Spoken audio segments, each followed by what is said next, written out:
Merhaba arkadaşlar, yepyeni haberlerle karşınızdayız. Afra Saraçoğlu'nun mimikleri Brezilya'da akademik konusu oldu.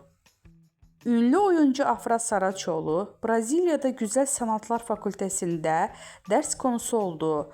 Brezilyalı bir üniversite öğrencisi oyunculuk ve mimik teknikleri üzerine yaptığı sınav ödevi için Saraçoğlu'nun 2019 yılında yaptığı Kardeş Çocuklar dizisinde sergilediği unutulmaz kömürlük sahnesini seçti.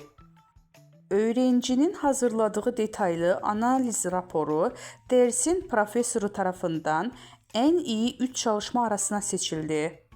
Profesör Afra Saraçoğlu'nun bu sahnesini örnek olarak kullanarak mimik ve oyunculuk tekniklerinin derslerinde öğrencilere aktarmaya karar verdi.